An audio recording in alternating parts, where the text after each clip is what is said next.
Is up, YouTube. So I'm sitting here in my chair about to do a video for you crazy fuckers out there.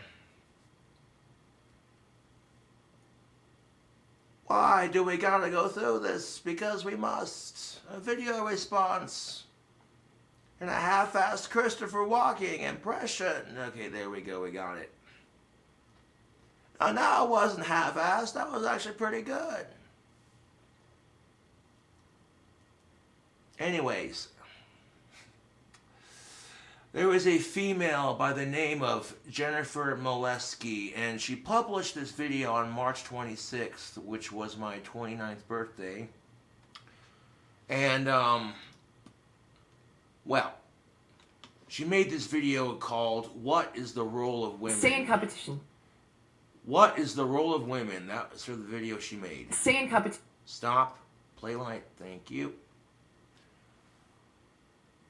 Now, this video is, what is the role of women? So, okay, sit back, relax, and, yeah, let's watch the video. Stay in competition. Be stronger. Get your nails did. Get your promotion and rally for women's rights. Allow others to raise your children so you can blame the system that they didn't turn out as wonderful as they could have. Turn to the government. Vote your way to happiness. This time we're in contains a message, and I believe it's a perfect time for modern women to reflect on who they really are, what our natural place is, the natural order that brings peace and fulfillment to ourselves, our families, our communities, and our wonderful men.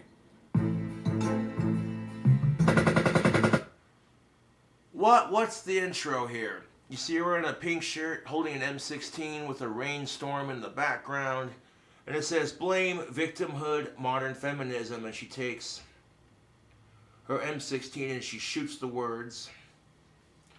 So right off the bat you're thinking, okay, this can't be too bad. Like, oh wait, a female who hates modern feminism. That's quite controversial. The problem with this, and I'll say it once and maybe say it several more times, radical feminism has ruined modern feminism.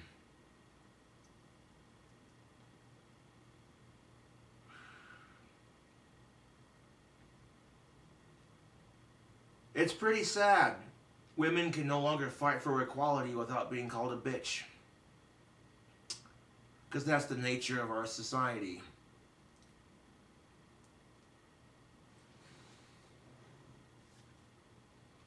Not sure what this intro is, but man. Hello everyone, my name is Jennifer Molesky. This is my YouTube channel. I do plan on doing a commenting on comments video tomorrow, depending upon participation. So if you would like me to do that, then just use the keyword at the end of this video in your comment. And if it's a good comment and I want to, freedom here, then... Okay, so I subscribe to this chick's channel because in the effort of bringing up gender relations, subscribing to a number of people who see things differently, it makes for a good discussion. However, right off the bat, I'm like, first of all, women do not have to get their nails done to get a promotion or to fight for gender equality. That's like the least offensive thing she says in this video, by the way. But, And I will comment on your comment tomorrow in the video. But if there's not a lot of participation, then I won't do it. Okay, so that's the way it's going to go. Let's get into it. So I know that women have been purposefully infiltrated with fairy tales in classrooms that dismiss men, their innovations, their integrity, their protection, their strength, their very essence, in pursuit of the agenda for women to share or entirely assume the burden that is not naturally best fought and won by women. These fairy tales and classrooms show women winning in arenas that they don't naturally win in. They thrust women on the shoulders of superiority, of domination. The world can be on the woman's shoulders, and it's no problem. Women are so strong they can do the job of one woman and a man, or 5 men, or 10. Who needs men? You with me, ladies? Women are invincible. Well, I'm not. 2 awesome people are better than 1, is my opinion. So I don't want to spit on the notion that some individuals, women in this case, have the strength and fortitude to endure hard times or be taken by a flatus, or that a woman cannot be a bel esprit or survive on her own. But just because they're able doesn't mean it's best. Here's the thing of it.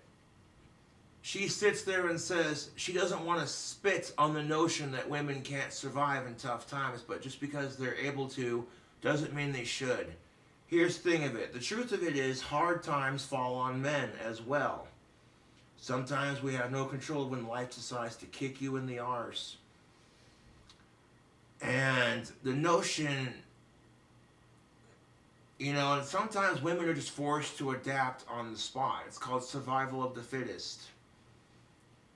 Animals and humans will adapt to their surroundings in order to survive. And I really hate using this as an example, but let's say some dude gets his girlfriend pregnant and then decides to bounce. Then what? She's stuck raising a kid without a father, without the baby daddy. So now she adapts to her surroundings so that she can survive, so that her kid can survive. She might get help from her friends and family. She'll be on her feet working her job till about 8.5 months, hoping against all hope it doesn't pop out in the middle of one of her shifts. And who are you to speak for all women? You're just one woman. You don't know what's best for all women. Sometimes people have to adapt to survive, and that's just the truth of it. There are a lot of people who are freaking out right now. You know who's not freaking out right now? Real men. Here's my definition of a real man. A real man has spent his time, or most of it, cultivating himself. He's strong, patient, stoic, capable, accepting. He does what he can and accepts what he can't. He doesn't accept the wrong in the world, but he sees the wrong and does not let it penetrate his world. Oh yeah, this idea that, men are expected to always be their toughest. Just like that same negative pressure that tells women you always have to be your prettiest. Now, as Jennifer Molesky is a woman, a much older woman, her views are going to be different, but I'm sure she knows all too well what I'm talking about. This peer pressure by society and other women to always be your prettiest. You know what I'm saying? For example, if a woman's getting ready to go to the bar with her gal pals, she wants to look good, but in the back of her mind, she says she doesn't want to look too hot because then her friends will think she's a slut. And then she'll sit there and go, I have nothing to wear. My point exactly. So it'll take women longer to get ready because, But she doesn't want to look ugly either, so, she's sitting there trying to figure out how to look hot but not too hot, kind of, I don't know.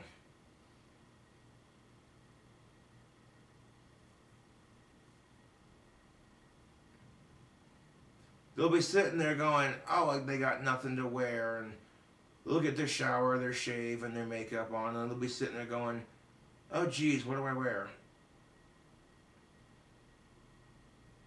Really, it's the truth. Like, women will sit there and say they have nothing to wear, and they can have a closet full of clothes. And then the best part of it is, their friends will be texting them, hey, see you at the bar in 15 minutes, right? Yeah, sure. And now they're panicking. Fuck it. They throw on jeans, a t-shirt that shows a little bit of cleavage, and they're out the door.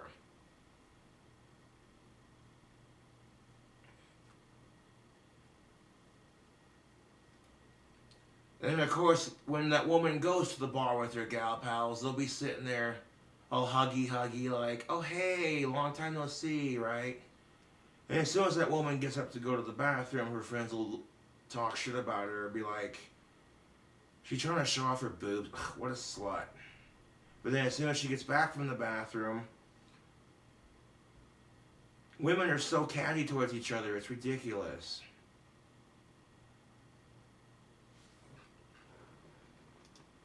Or if he has one, his home. I'm using home in a different way. I'll get to it. Now, what constitutes world is different for each man, but for every real man, the world starts with his mind. Yeah, for everyone, not just men, but women as well. Your view of the world starts with your mind. And once the mind is firmly secured by its rightful property owner, the real man may extend his property portfolio. Bedroom, house, cabin, property, farm, personal community, etc. Every man has a personal property line, and he keeps it safe from evil. He's not a hoarder. He doesn't hold on to anything, mindset, material, relationships, anything that would be a liability rather than an asset. And he adds to his property portfolio when he feels his masculine nature desires him to take on more. He does this because he carries what he can, and his strength is ever increasing. But he doesn't burden himself with a weight that he can't handle, whether it's emotionally, physically, financially, spiritually, etc. Here's the thing of it. Women do those things too. They'll take on more if they can, and if they can't, they won't burden themselves with it. Some real men's personal property is a real woman. Woohoo! Whoa, can you believe this? Can you believe this? Jennifer Molesky, she just said some real man's personal property is a real woman. Oh ho ho, yeah. Ooh-wee. This chick is something else, man, let me tell you. I wouldn't say they're personal property, I would say they're personal people.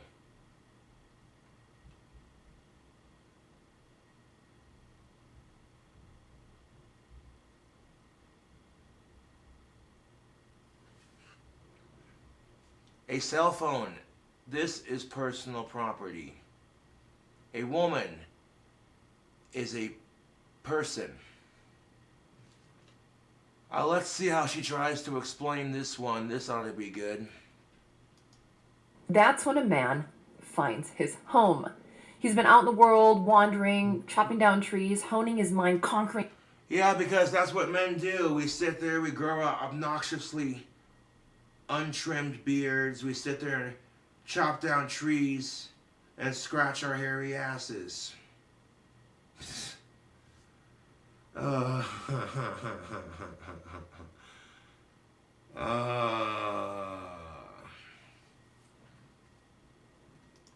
Failing, succeeding, building, learning. And then one day he thinks, you know what? I'm ready to settle down, find myself a home. Now, any ladies offended at my words, please hold on, or don't, whatever. Women still have personal responsibility. I'm not. Wow. Just wow. Any ladies offended by my words, please hold on, or don't. The idea that women would be the sheer notion that women would be the only ones offended by your speech. What about a man who respects women, or a man who's a single dad raising 2 girls? I'm just saying, YouTube, this chick is, yeah. Again, this is not an attack, this is just a friendly video response. I'm not saying property in the sense that you have no autonomy, not at all. You always have personal responsibility, and with it comes freedom to make your own decisions, to choose your steps. Without the ability to make your own decisions comes a loophole to profess how nothing is your fault. You're a victim, your husband's the worst, or you were just following orders. Think of the I just work here mentality. But when a woman uses her good judgment, she gives herself, her body, her spirit to a man. It is a voluntary act between her and the man. Hers is a submissive gesture to be in partnership with the man, and a real man leads his woman. I think some women hate the idea because they think a man will be a tyrant, but a real man's intention is to lead you both to a good life, or a better life every day. The goal is to live a good life, safety and happiness, joy and the attainment of goals. You're his home, and a real man takes care of his home. My prediction is, you know, when she said that a man protects his property line, women do that too. You know, if you're a dude and you lose your cell phone in your house, so you're digging through your woman's purse, she gets out of the bathroom after washing her hands and sees you digging through her purse, she's going to be like, what the fuck are you doing? And you sit there, oh, I lost my cell phone. I was giving it a calls to see where it was. That's totally understandable, but could you wait till I get out of the bathroom, or at the very least ask? That's usually how that would go.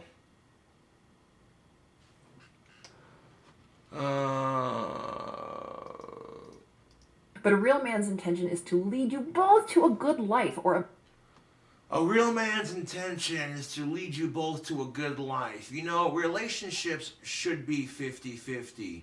You shouldn't put all the responsibilities on one person or another. You should be able to lead each other to a good and better life. A better life every day. The goal is to live a good life, safety and happiness, joy and the attainment of goals. You're his home and a real man takes care of his home. My prediction is that if there are women listening that don't like it, you're of two different sets. There's two different sets of women. First are the ones with a certain mindset, which creates the second type. The mindset guides the woman's decisions, which creates an outcome. So it's a mindset and an outcome. You're living either in one of those. The mindset I refer to is one in which the belief is held that a patriarchy is inhibiting to a woman's personal happiness. That patriarchy hurts women, not helps. That patriarchy must be eradicated. That women must show men who's boss. And it's women. It's a mindset of competition. It's pretty much dick envy. This mindset leads to the outcome. Women who have chosen to partner up with a man, not a real man, but the kind of man they had professed to want. The kind of man they sought out.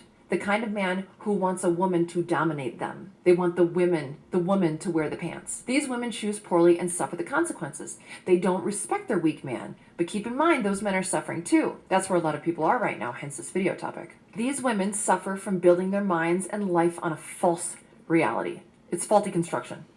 They've learned how to build a house from a glass blower. They follow the advice and end up in a weak glass house. Life is fragile, so the shelter in your home should not be. I find it amazing how many women repel the idea of loving one man, working hard with and for one man, yet give their devotion and trust to a government. Some women choose to believe in one, tens, hundreds, or thousands of people having their back, your back, instead of believing in one man. Why? Why? Because sometimes your friends and family can see that the relationship you're in is toxic and they don't want to see you get your heart broken, so that's why.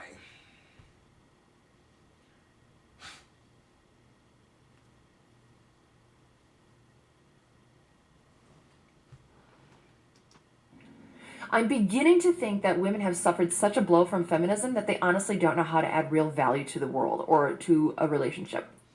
Here we go. Blame feminism. When in doubt...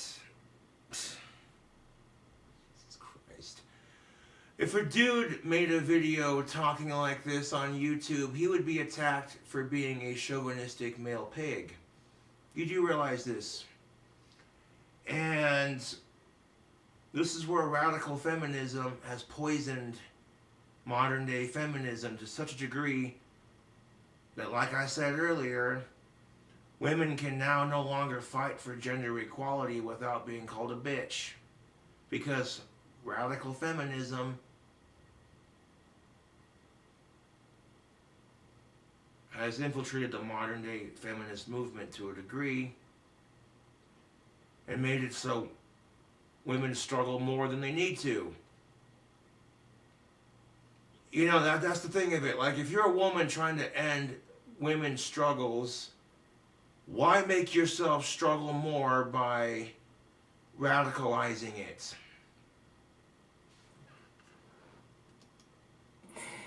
And I think my theory is exhibited all around. So my loose theory is that because women forgot or outright dismiss how they can add value to their relationships, they fear that if a real man found out who they were, he wouldn't want to have their back. The government, on the other hand, doesn't know them, not personally. So do you think that's why some women depend on government? Because in order to have support, they mustn't be truly known? Perhaps they... It's not even that. You know what I'm saying? Like, I don't know, dude. It's not even that. You know? It's for the simple fact of the matter is, and this is it. This is it. The simple fact of the matter is if they don't accept you for who you are, then they're not worth your time.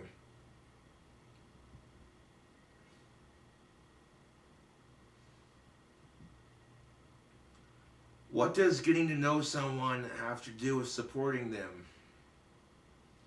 I mean, if you're in a relationship you should support your other half 50-50. That's what relationships should be. Hide behind the notion that they're worthy of support, that they're a good person who's worth being saved, as long as it's by someone who doesn't know them. If that makes you upset, it might be worth taking a deep dive into who you really are and what you really provide. Yeah, because apparently if her offensive words and the way she says it offends you, maybe you ought to take a look at what you have to offer the dating scene. No, do you hear this chick right now?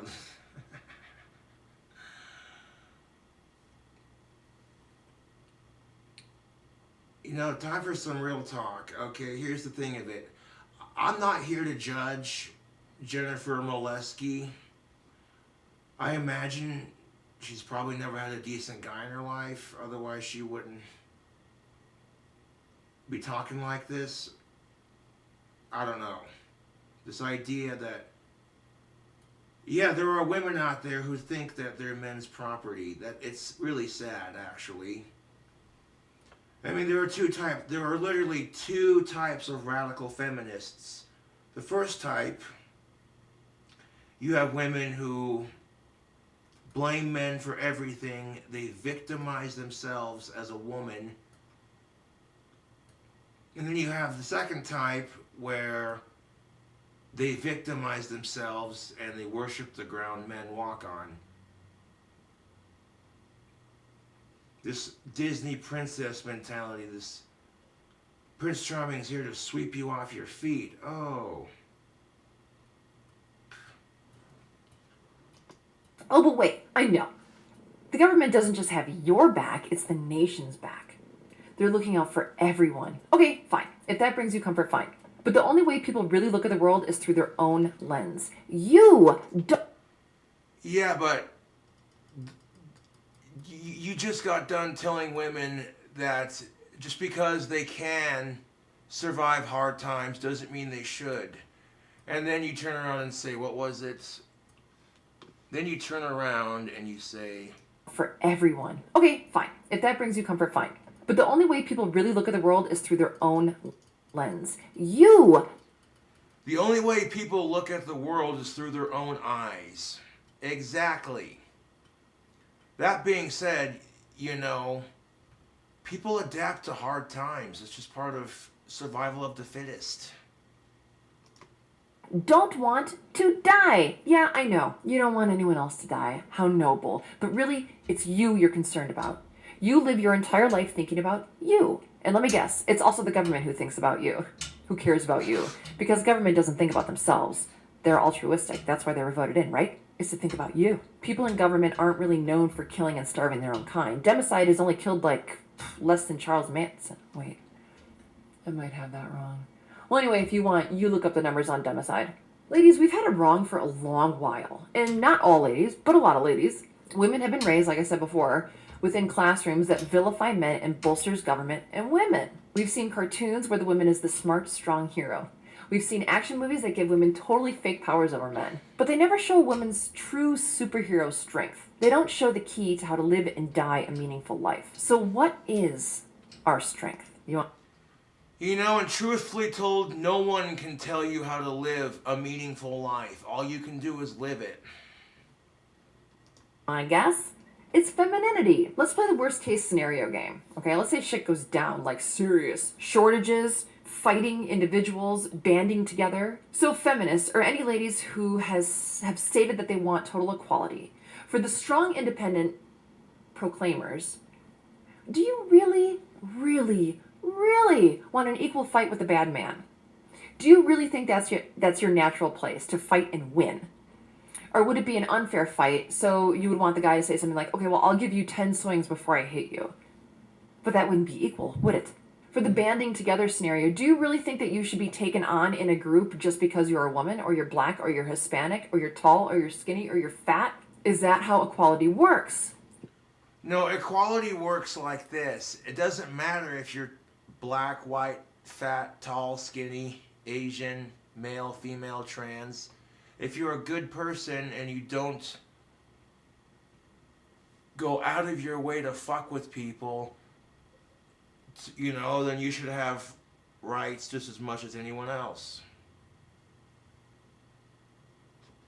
Doesn't matter if you're gay, straight, bi, trans, male, female, white, black, polka dot, yellow, green, orange. Do you really think you should be chosen to split wood over a more qualified man just because you're a woman? Here's one. Do you really... Well, I mean, I kind of agree with her on that. You know, there are some women who think that just because they're a woman, they're more qualified. You know, there are some that do act like that, and yeah, so that I kind of agree with that.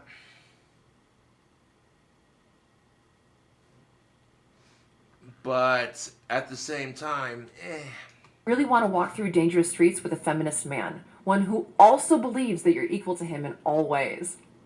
Do what you want to the girl, but leave me alone. To fly a rocket ship, you need to be an optimist. No astronaut. These scenarios are something that most people are not faced with, but they're still great examples of the ridiculousness of the modern feminist point of view. What's wrong with a man respecting a woman and seeing him and her as equals? You know, that's the bigger question. You take a mindset, a theory, and apply it to the worst case scenario. If it's a good theory, it must also work in today's landscape. The truth is, as far as I can see, women have power, but they forgot it. Women have power, but they forgot how to use it. You are so full of shit.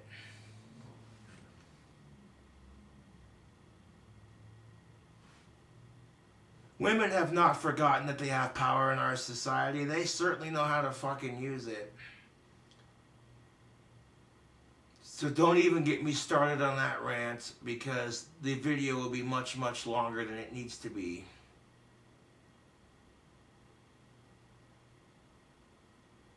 Especially when we have a society where a woman can have a talk show and have like 4 or 5 panels of women, just 5 to 6 different women, all from older generations, just sitting there trash talking men for 30 minutes, and nobody says, hey, that's kind of fucked, you wouldn't like it if they did it to you.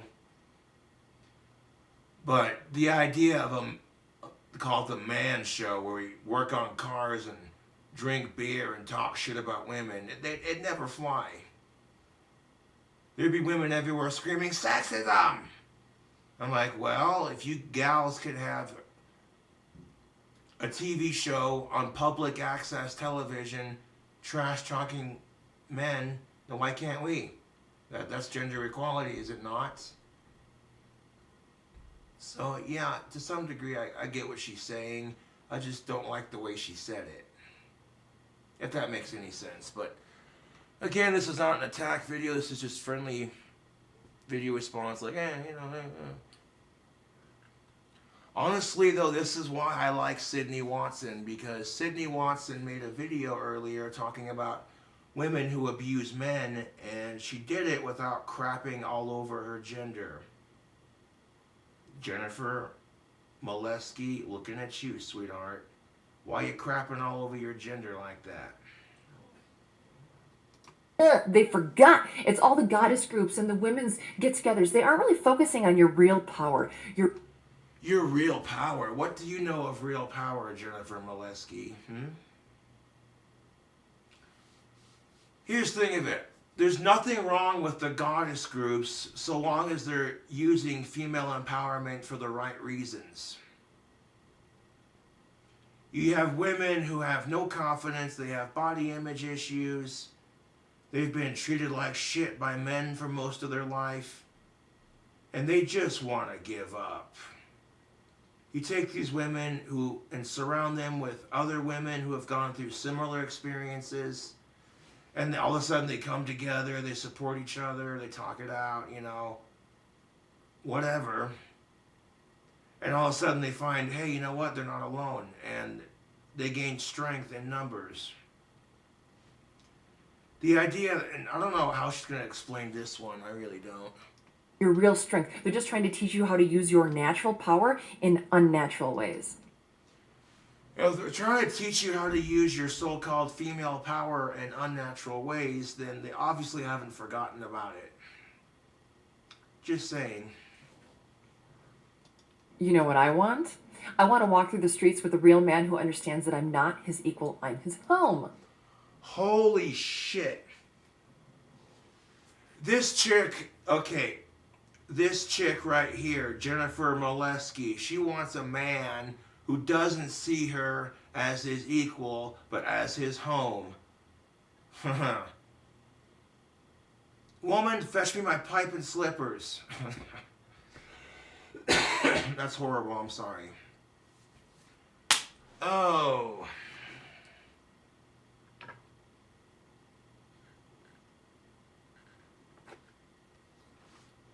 Like, woman, fetch me my pipe and slippers. That's horrible. That's the kind of man you want, isn't it? That old school 1950s husband that expects a martini when he gets off of work. The dog to fetch him his paper.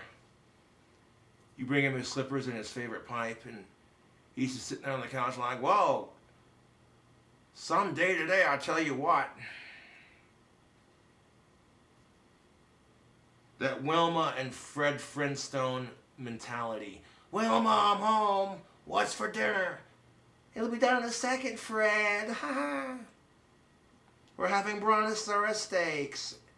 And then we'll smoke a Winston afterwards.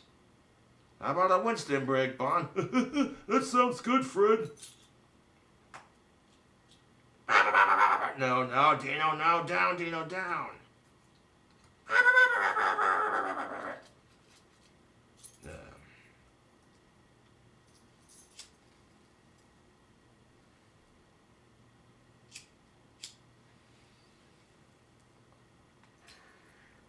Meet George Jetson,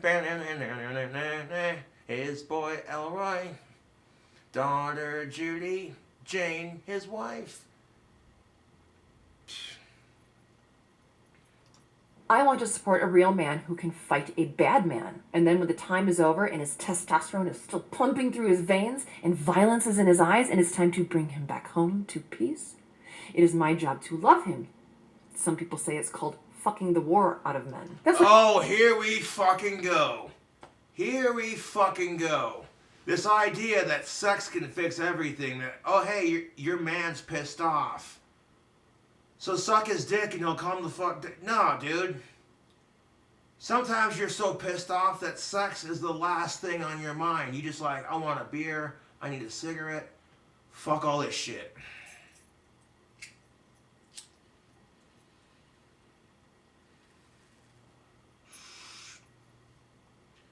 The idea that, okay, your girlfriend lifts up her shirt and shows you her tatas.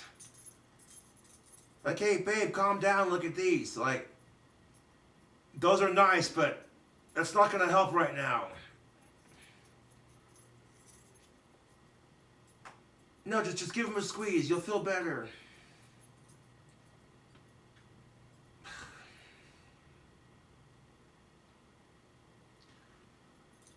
She talks about men cultivating themselves. One thing I've been doing to cultivate myself these last 2.5, almost 3 years without a girlfriend is, you know, getting better at my guitar playing, my wand business, getting more subscribers on YouTube, figuring out ways to make money. Because to me, making money is more important than getting laid. And because I haven't had a girlfriend in almost 3 years, I don't have a woman to quote-unquote fuck the war out of me, as Jennifer Molesky so politely put it. And that's another thing, too. The fact that men are associated with war, violence, and aggression, and all the things wrong with our society.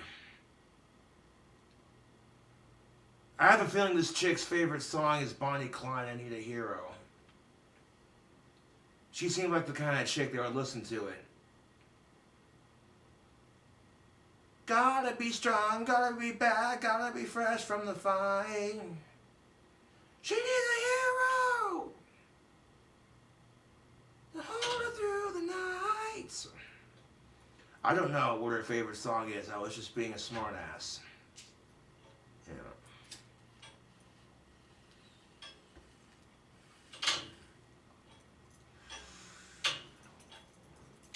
That's why porn is popular. Here's my opinion. Because men like the reward that comes with masculine acts. Men who are just masculine for themselves, who conquer only for themselves, have no one to fuck the war out of them. So they praise themselves. You know what I mean? Oh yeah, men who have no one to praise them, they like to praise themselves. Part of their whole masculine... Because they have no one to fuck the war out of them, they fuck themselves, is basically what she said. That's clever. But her way of saying it was like saying that men fuck themselves because they're egotistical, they get off on being masculine. No, they don't. Maybe they haven't had a girlfriend in a long ass time, so they're making the best of it, if you know what I mean. Wink, wink, hint, hint. Females on Chatterbait.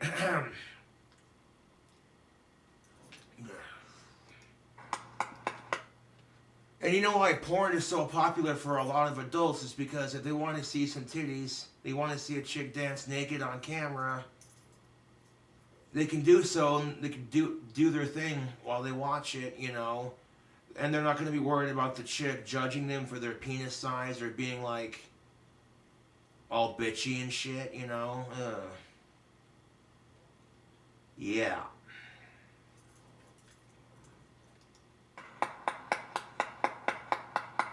Or hire someone to do it.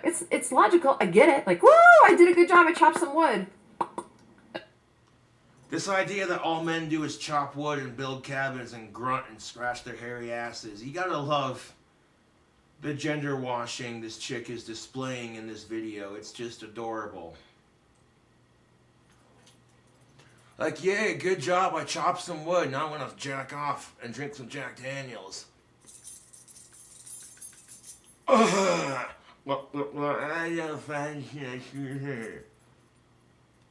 Okay, getting back to ladies. Do you really want to compete with men over scarce resources? I don't. I want to be on the side of one man who doesn't believe in equality but takes pride in protection in what is his. You heard it here first, folks. Jennifer Molesky wants this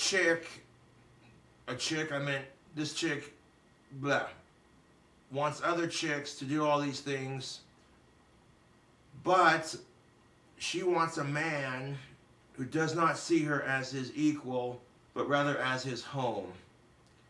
I get that to some degree, but why not both? Is it so wrong for women to want both? A man who respects her, treats her as his equal, but he also protects her because that's his. So what is our natural role, women, ladies? Our role is to be at home and to make it his home, to nurture him. Okay, this is why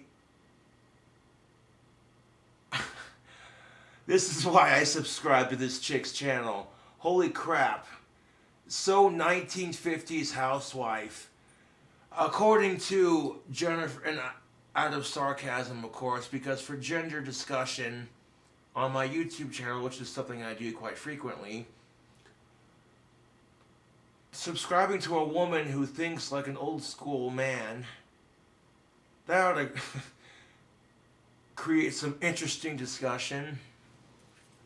But according to Jennifer Molesky, the role of a woman is to stay at home and nurture him and what else? To fuck the war out of him. Oh yeah, to fuck the war out of him. To bring him back to a place of peace. Home is your heart, your arms, your body. Home is the cooking that you do for him. Cooking is no joke. Knowing what your man likes and then preparing it with a smile on your face is a big deal. If for a little deal, half the women in America wouldn't bitch and moan about it. Half the women in America would actually know how to do it. Holy crap. Do you know why women are bitching about it? Because there's this gender-based stereotype that women belong in the kitchen. And women are sick and tired of it because women can now go out and run for president. They don't have to be stuck in the fucking kitchen like the good little housewife. Her man comes home from the factory and she hands him a pack of Lucky Strikes and makes him a martini. How was your day, honey? Oh, it was brutal. Got a new guy. Had to train him. The guy's a fucking retard. Oh, what a day, hon. What's for dinner? We're making Salisbury steak. How do you want your steak? Medium rare. You know how I like it. Yeah, and you do such a good job cooking it. No, she wants the kind of man who will scream at her when he gets home, "Woman, fetch me my pipe and slippers. Make me a drink." Here's the real question though. What about a man who can cook for you for a change? Or better yet, because relationships are 50-50, you cook and clean together. Maybe you're both horrible. That's just it. You're both horrible cooks, maybe. You know? No one's born knowing how to cook. So obviously, by the sounds of it, you've spent years learning how to cook, which is good. You know, learning how to cook is not gender-based. It's natural for surviving. I get that. However, what's wrong with the idea of a man cooking his woman a meal for a change? Or better yet, you as the couple cook together. You know, you're sitting there having lasagna and salad, and, you know, one of you makes the lasagna, the other one makes the salad. And the dishes you use to make it are put in the sink, and then you both do the dishes together afterwards. 'Cause let's be real. Chores suck. Nobody likes cleaning, but if you have a significant other half, then cleaning with them will make chores suck less. If you want to be kinky with it, you do the chores buck-ass naked, like, hey, you know, sexy chore time, you know. I don't know. If you're bored with your marriage or relationship.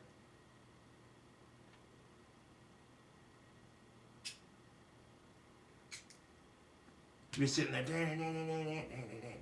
you know, I don't know. As you did say in this video, she literally said in this video that she believes two people are better than one. That being said, why not have you both cook the meal? You both take the time to make it, to clean up, to eat it. And you know, nobody's born knowing how to cook. Women are pissed off because that's the fucking stereotypical crap they've been having to fight for the last 100 years. Or so, give or take.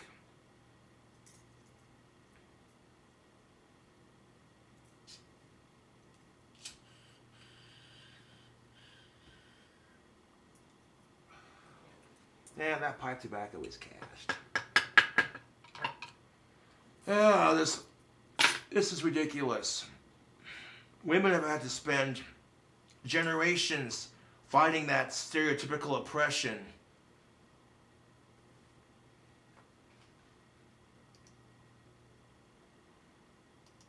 I mean, that's how lost we are. Some women are so lost in narcissism and competition that they don't even know how to cook. Oh my God. Is she serious? She compared women being lost in our society being narcissistic, and that's why they don't know how to cook. No, it's not because they're narcissistic or because they're lost. Nobody's born knowing how to cook. No offense, Jennifer Molesky, but not everyone, like I said, is born knowing how to cook. This is something you have to learn. And here's the thing of it. It's not a level of narcissism. It's a level of 50-50. Okay? So if he doesn't cook for her, why should she have to cook for him? They can just cook for each other, or cook for themselves. You know? cook for each other or cook for themselves. Yeah. Yeah. Home is the solace he feels in a real woman's company. Home is the way he feels in your presence because there's no posturing, no competing, no orders. Home is the words of consolation and support he hears from your lips, the lips of the woman he's chosen who has chosen him. A real woman's role is to keep things clean. The house, the children, the communication, the intentions. Your role is to keep your... Oh my God. And now she adds it. She's like, she literally has said it towards the end of her video here. Let's see, it's 11 minutes and 25 seconds in. And there's about three and a half minutes left. 4 minutes or so.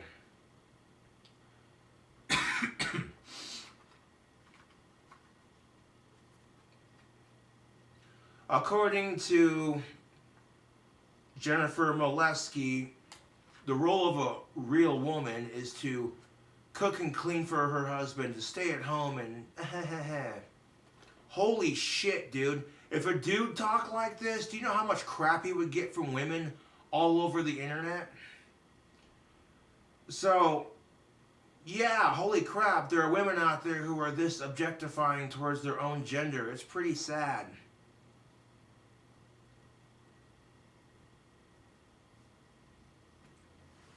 You know, Jennifer Molesky, if she found a man who respected her, treated her as his equal, but then also cooked for her, and it was as good as her cooking, I bet you she wouldn't know what to do. She'd be like, wait, members of the opposite sex like this exist? Holy shit! Children safe and likable and jolly and... According to Jennifer Molesky, the job of the modern woman is to keep their children likable. Newsflash, that's kind of hard to do because children are brats. Oh. Hashtag single life.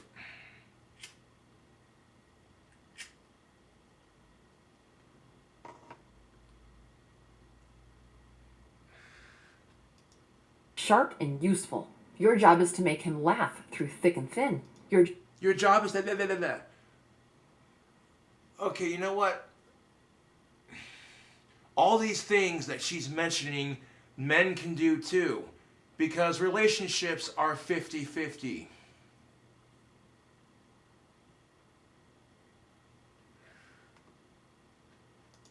Your job is to rub his shoulders after he's tilled the garden or felled a tree or had a hard day at the office.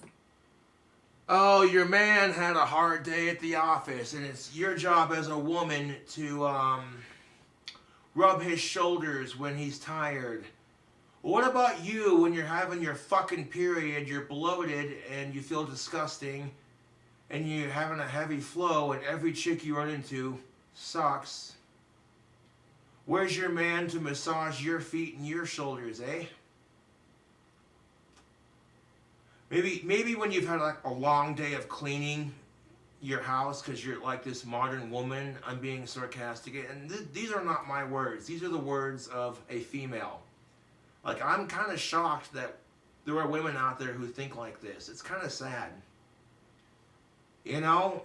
Like, oh, she's been on her feet all day. Her feet are killing her. How about giving her a foot massage every now and then?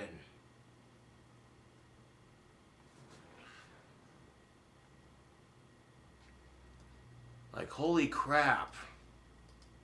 Your job is to stay as beautiful as you can so he has something wonderful to look at. Oh, the level of narcissism on this chick. Your job as the modern woman... Oh, this is kind of like when women follow or hang out with less attractive women to make themselves look or feel prettier. It's no different. It's no different.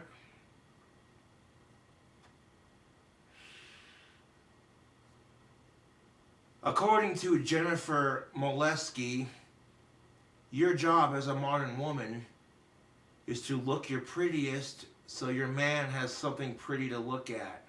Holy fuck, do you believe this chick?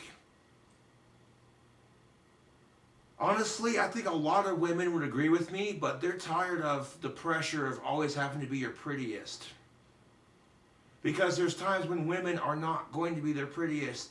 They wake up first thing in the morning, they got eye boogers in their eyes, their hair is a fucking mess. They're sitting there going,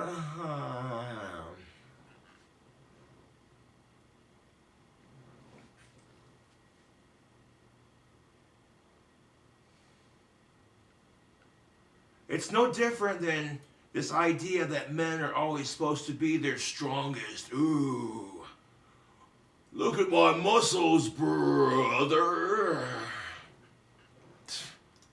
The job of a real woman is to be the someone that he can look at with genuine fondness and think, she's mine. And you look at him with fondness and think, he's mine. Okay, that right there, a woman's job is to look upon her man with fondness and think, that's mine, and vice versa. That I will agree with. If you can look at your other half and be like, damn, that's mine? Fuck yeah. Now keep in mind, Jennifer Molesky is an older woman, so her views are a bit more old-fashioned, as you can see. Could have fooled me. I thought she was in her early 30s, to be honest, but honestly, I don't give a shit what her age is, because a man never asks a woman her age. It's impolite. And I'm not here to judge this woman because I don't know the kind of experiences she's been through. And that brings you both such an abundance of meaning and pride and fulfillment, and provides you with such ambition to keep providing more and more for each other, that you realize that when the roles are skewed and men stop acting like men and women stop acting like women and things become out of balance, it brings about misery and destruction. It does. When we have troubles with gender relations, it's ridiculous, YouTube. I can't believe we're having this conversation again. This is why I like Sydney Watson. She made a video earlier talking about how women abuse men, and she did it without crapping all over her own sex.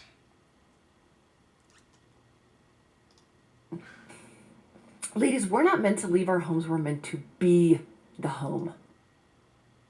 Do you hear this chick? She's like, ladies, you're not meant to leave the home. You're meant to be the home. Oh my fucking God, dude. You do realize it's 2020 and that women can become presidents? They can run for president? Like, if you would have told women in the 1950s that in the year 2020, women will be able to run for president, they would look at you like you were on drugs. To build our home, to reinforce our home, to make the home welcoming and beautiful and smell good and have all the space and readiness for your real man's heart. When you do that and you find a real man who's ready for you, he will focus on his property, his home. He cares for it, works hard for it. There she goes again, referring to women as property. Jesus fucking Christ. Thinks about it when he's gone and can't wait to get back to it. Or not. Or not. Stay in competition. Be stronger. Get your nails did. Get your promotion and rally for women's rights. Allow others to raise your children so you can blame the system that they didn't turn out as wonderful as they could have. Turn to the government. Vote your way to happiness. Order takeout forever. Go to school to obtain a degree that keeps you away from the house so you can fight with your partner about how hard you work outside of the house and that he should do more work around the house. More chores. Go and spend a lot of money on education that keeps you forced to work in a city because that's where all the jobs are. So Joe Biden, and frankly, most of the government, is calling for the government to support families, communities, and small businesses. Question: do you believe that families, communities, and businesses are important? Yes, I do. If you do, then act like it. Be the backbone of your family. Provide for your family. Because strong families create strong communities. And you know what thrives on strong communities? Small businesses. It's simple, right? Remember when she says this, because literally if you go to her channel, She has a video saying you shouldn't start small businesses because that's risky. But then in this video she says small businesses help the community grow. Is it easy? No. Is it simple? It is. So today's keyword will be today's keyword. The keyword today is shortage. If you have a comment and you would like me to consider commenting on your comment tomorrow in the commenting on comments video, then use the word shortage in your comment. I don't know what you guys are doing, but I really appreciate you tuning in today. I have a goal. You want to hear it? I'm going to tell you. It's to get to 25,000 subs by the weekend. Today's Thursday. Friday. Today's Thursday or Friday. So if you like this content, feel free to subscribe. If not, you have freedom for now, as far as I'm concerned. All right, take care. Be well. Be well. Okay, before I wrap up with 2 more of her videos, and I'm not going to watch the majority of these other 2 videos, just a couple clips. I got one thing to say. Sexism can piss off.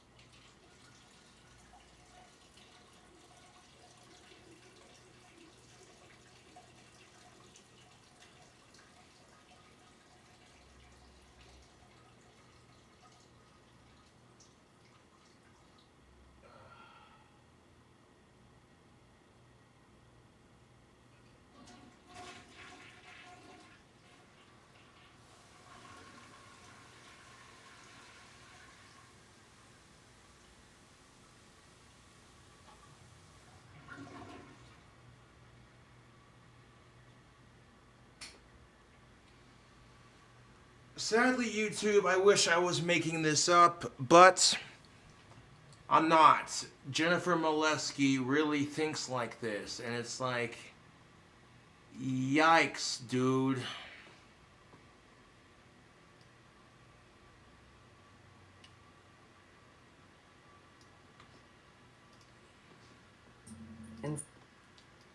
So now this other video she has, relationship risks. Never start your own business. Risks are risky. This whole video is like 26 minutes long, and I don't feel like watching the whole thing, but we'll watch a little bit of it.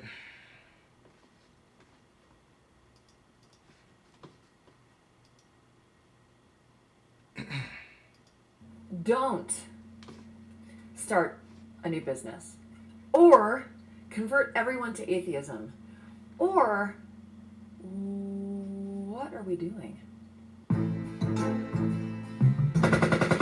Yes, Jennifer Molesky, what are you doing?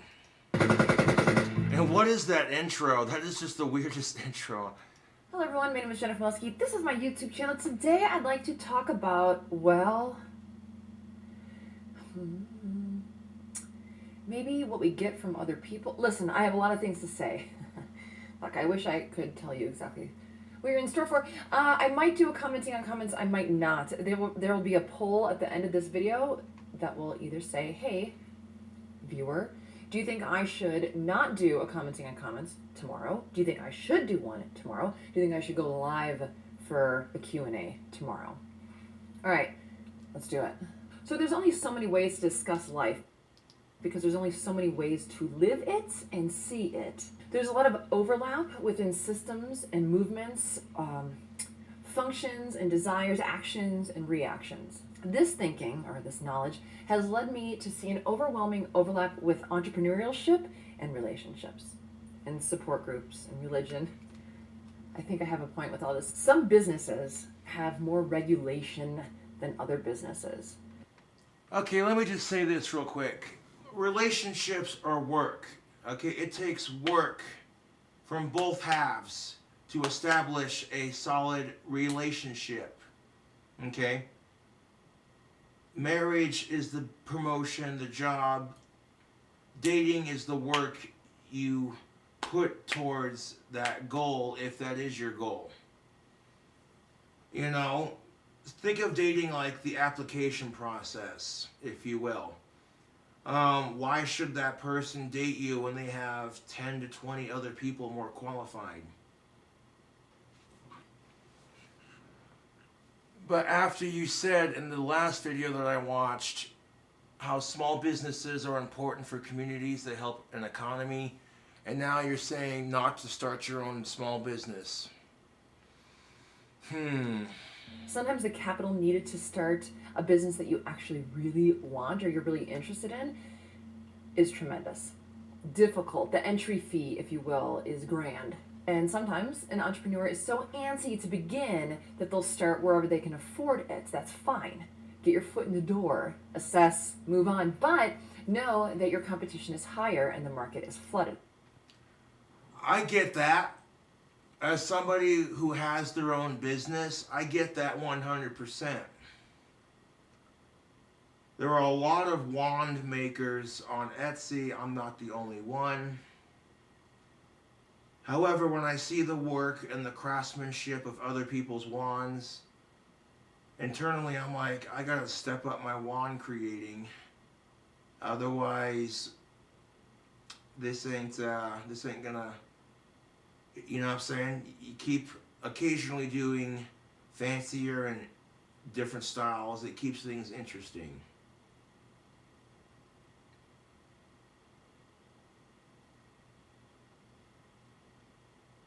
And fortunately for me, one of my YouTube fans, Don Picton, gave me a bunch of Ace Hardware gift cards so that way I can keep my wand business flowing. Appreciate that, Don. Thanks, man. I mean, anything that has a low entry to barrier is going to probably be flooded. So sometimes a business you... Yeah, and Etsy is flooded with different wand sellers. You know, and some of them wands are not. Like, I see people on Etsy selling chopsticks covered in hot glue and painting it, and I'm like, no. No.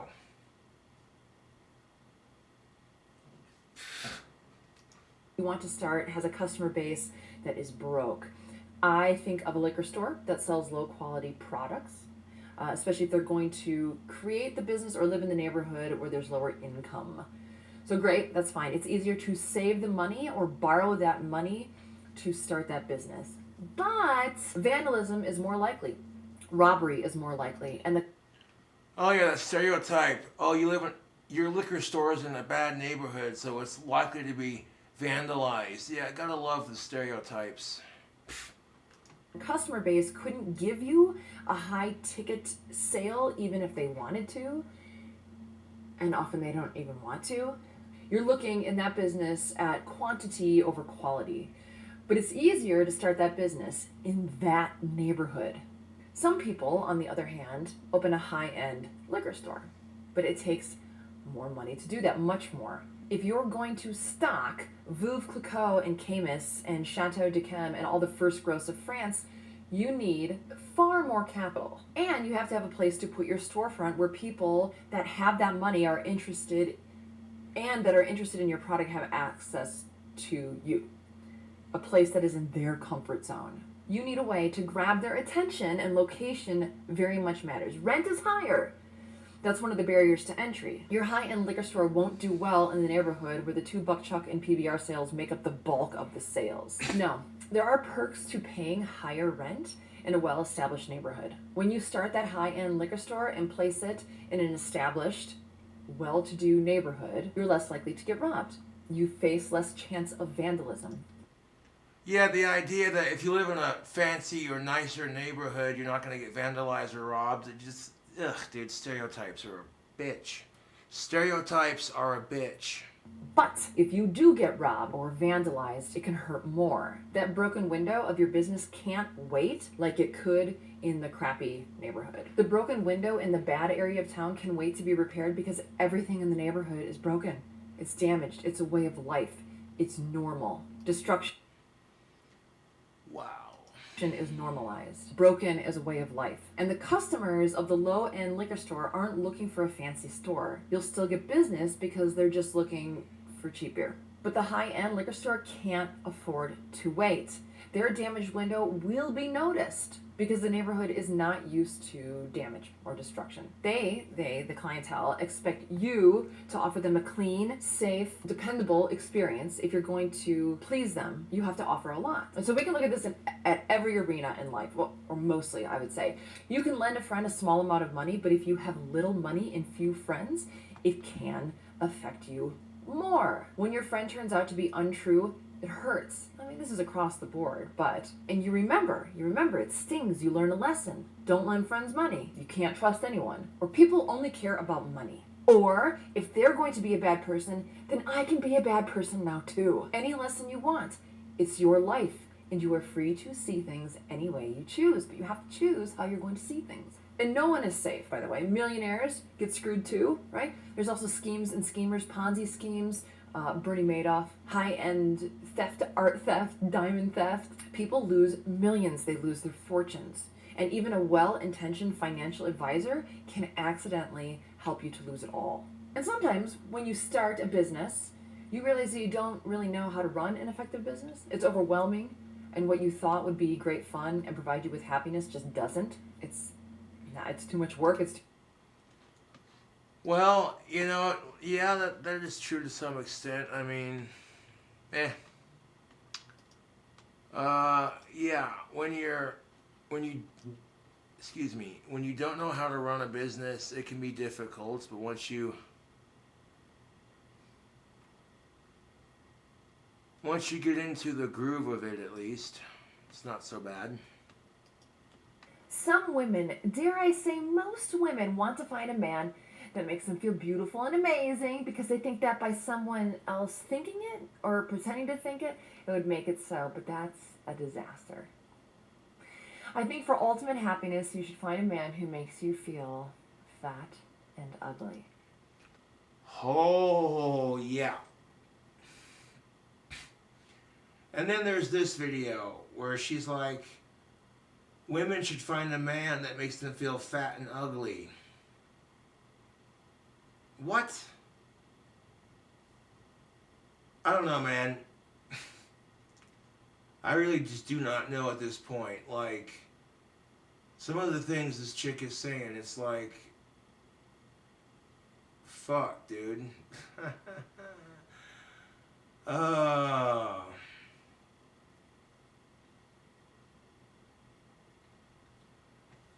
But let me ask you, ladies, would you want a man to make you feel ugly and fat? No, you wouldn't. What's wrong with a man making you feel attractive? If you're a lady.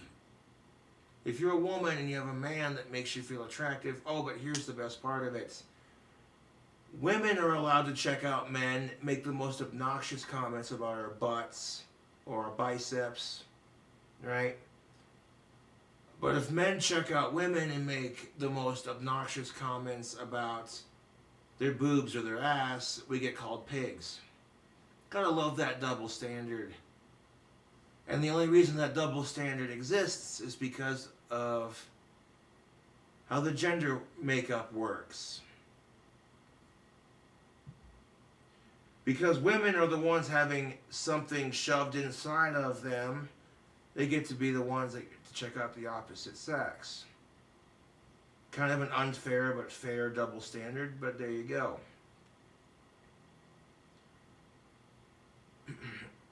Now, I subscribe to her because, well, some of the points I agree with, but for the most part, I'm just like, who is this chick, And if we're doing videos on gender relations and what have you, getting perspectives from different sides of the story is a great way to come up with a conclusion. I'll say it again. If this chick found a dude close to her age that she found physically attractive, and if he could cook as good as she does,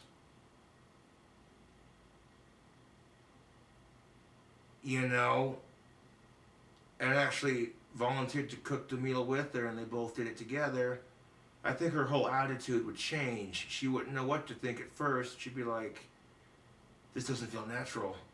I'm supposed to cook for you. You're not supposed to cook for me. And he looks at her and says, honey, that's old school and sexist. Watch this. Or maybe he's like, you know what? I'll cook you dinner at my place sometime. And you'll see for yourself, kind of thing. She tries his cooking and oh my God, he cooks just as good as she does.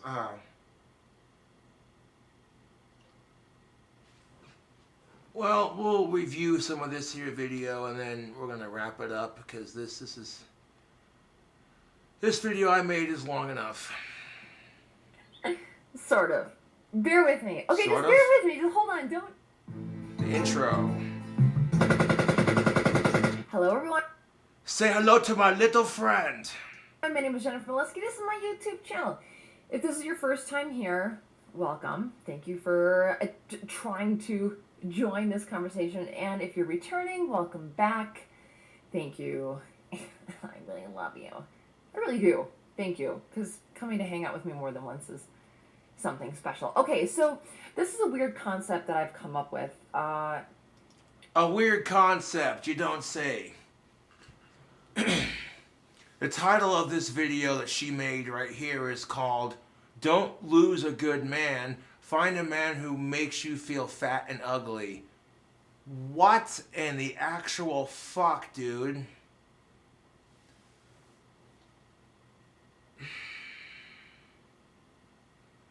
You know, and that's just it. A lot of this stems down to, again, women are put underneath this higher standard when it comes to beauty.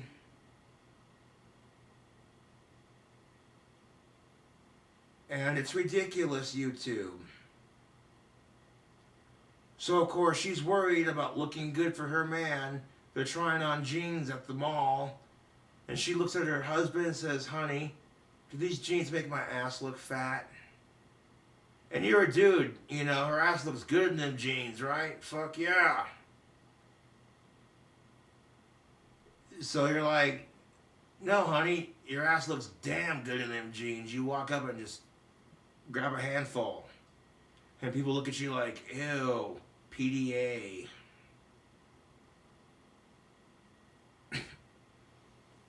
Here's the thing of it. If you don't like the way you look, change it. It's just that simple. It's certainly in opposition to what most people think or how society runs.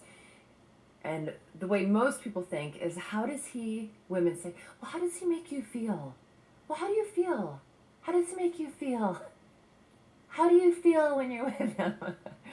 And the people that advocate for that, it is typically women, but often men, are typically the same people that when a new romance fizzles, they'll say to you how amazing you are and that he's just stupid and that he's missing out and you go girl and girl power and you're way better than him and you're way better without him and all this rhetoric.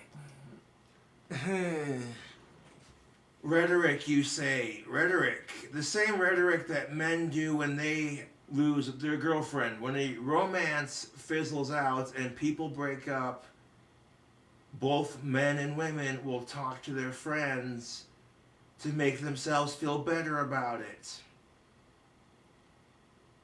You know what I'm saying, YouTube?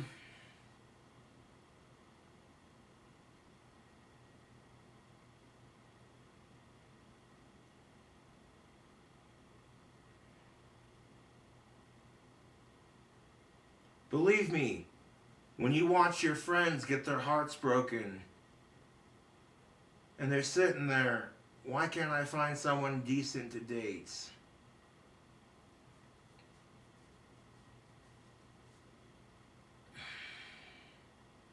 No, like, I'm not even joking you. One of my female friends was like, I don't know how you do it, Josh. I don't know how you deal with this dry spell.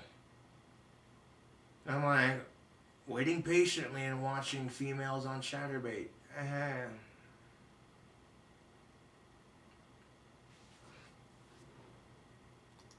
The but this is entirely wrong, in my humble opinion. You should be looking for recognition, okay? So honest recognition of who you honestly are after you've deliberately cultivated the kind of qualities that would take to make you top tier. So you must, as a woman, you must spend time creating a human who lives in your body, so like you,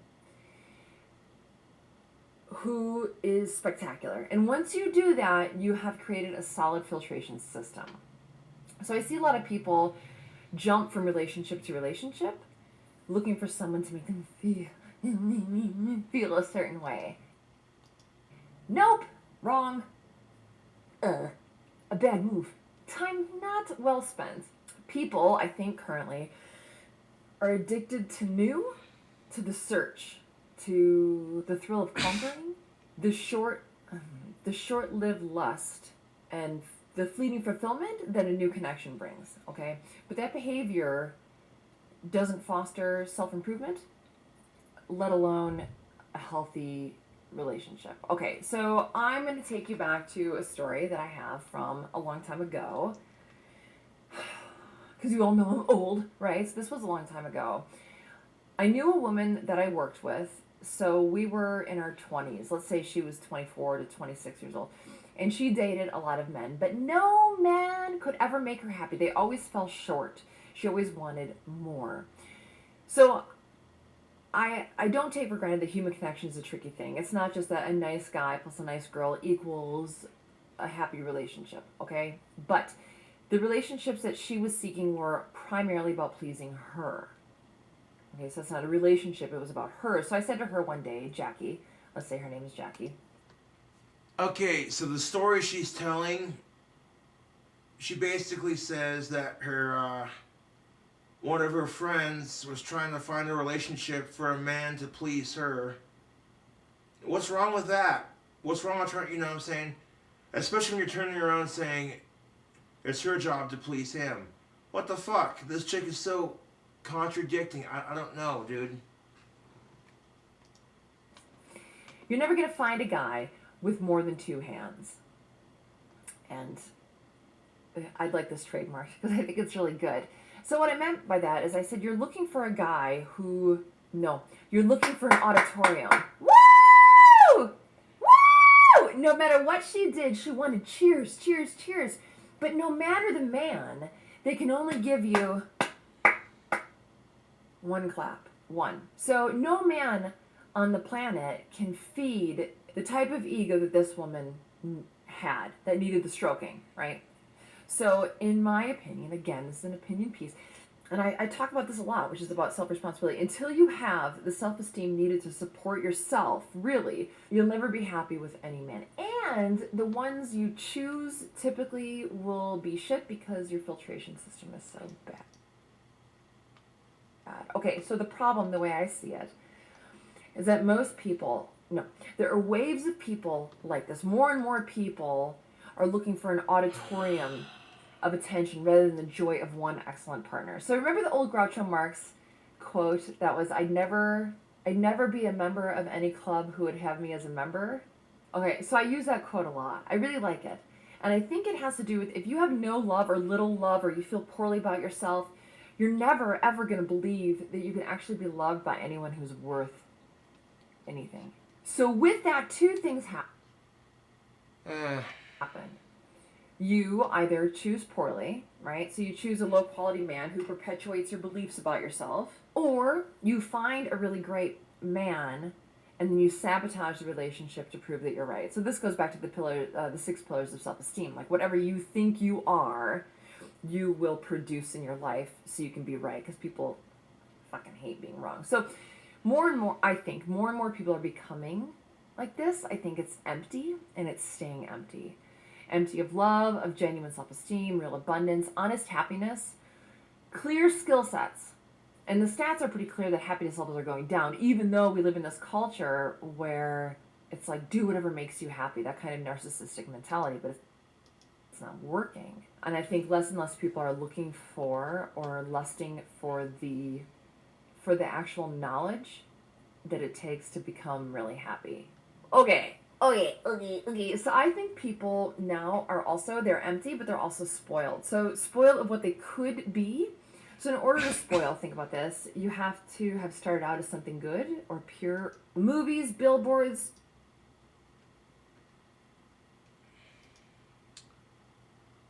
Okay, so here's the thing of it. The idea of do what you want if it makes you happy, that somehow makes you a narcissist. I guess it depends on what makes you happy. People are taught a bunch of lies in school. So here, let me save you $100,000.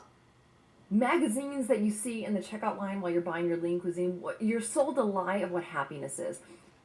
This is where I actually agree with her 100%. When you're in the checkout store or at the grocery aisle, you know what I'm saying, YouTube? When you're at the checkout store or the grocery aisle, you're fed a lie of what happiness is. You're told, buy this dress, it's in season, or buy this, buy that, you know. TV advertisements, billboards, etc. We're sold a lie of what happiness is. I get that. I agree with that. It's pettiness, it's beauty, and that's fine, but it's skin deep and shallow. There's vapid arguments, and again, what I call global compassion, self-acceptance, no matter what kind of person you are.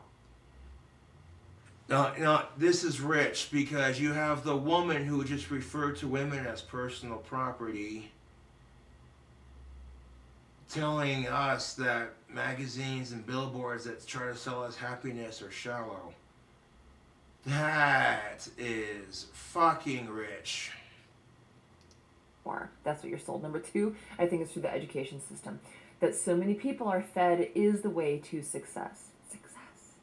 People are taught a bunch of lies in school. So here, let me save you $100,000. Here, you're a victim. The patriarchy is bad. You must compete with men and win. Win! You have to win against men. You have to win. It's a contest and you must win. So, since I just saved you $100,000, if you feel inclined to make a donation or become a patron, you can do so in the description below. Or you can like, share, subscribe. You know the spiel. Anyway. Number three, I think it's through, and maybe you think this. I don't know. I'm interested to hear what you think. Through fatherless homes. Injured women raising children? What could go wrong? I don't know. And four, sometimes, honestly, I think more and more often, even intact homes, a mother and a father working tirelessly together day and night to create spoiled children, which will become spoiled adults. So I know a guy in the community. He gives his time, he donates his money. He has a wife and he has 3 children. 2 daughters who are 28 to 32, both married. And they still call him and his wife for financial support. Like, honest to God, this happens. Dad, our car broke down and we need a car. So they buy him a new car. But the husband and the wife are calling, relying on them, and they're spoiling their children. Well, yeah, you shouldn't spoil your kids. You know, a big difference between spoiling them and helping them. Their car breaks down, so you tow it and get it fixed, which costs several $1,000s less than a new car, versus buying them a new one. Their son is about 27 years old, and he can't find a profession that he really likes. So they pay for him to go to school. They pay for his moves. They pay for his apartment in San Francisco. That's not doing anything. So that kind of parenting, I think, is injurious to people. You know, many of you know I'm in fine dining, and I have a lot of regulars, and a lot of them are the same way. They have children my age. Yikes, my age. I'm not young. That are still calling them. They buy houses for and whatever. So, anyway, calling all ladies, if you are fed up with the modernity's mantra, men are bad, patriarchy is bad, and they should be destroyed, women can and should do the same thing as men do, that you can have it all, that having children in your 40s is really healthy and pretty fucking awesome, and if your man isn't a feminist, that they're horrible, if you're there, or if you're a woman who doesn't feel at your core that you are where you want to be or who you want to be, or that all the great men are gone, they're not, then I have a recommendation for you. Well, first I would say watch, I have a video and I'll post it, deathbed meditations. And you can come to your own conclusion on what's honestly true. But as a shortcut, if you don't want to listen, I'm here to tell you potentially a path against the current grain of our society's teaching. And I think it needs to be said, and no one's going to like it. Fine, fuck it, I'll say it. Okay, so number one, it is okay. No. It is good. No. It is important and vital to be positively feminine. And there are many ways to be it, but be a version of it. Don't shy away and demonize your femininity. Competing with men is not feminine. Whining about systems and screaming in the streets over points you can't really even articulate is not helping anyone. It's not helping you. Okay, that's where I disagree. Competing with men is not feminine. Why not? Why not? Why not? The idea that, oh, a woman can't compete with a man because it's not very ladylike, piss off. Well, again, okay, YouTube, I'm not going to watch any more of this. I think I've made my point. If you'd like to check out some more of her videos, you feel free to do so.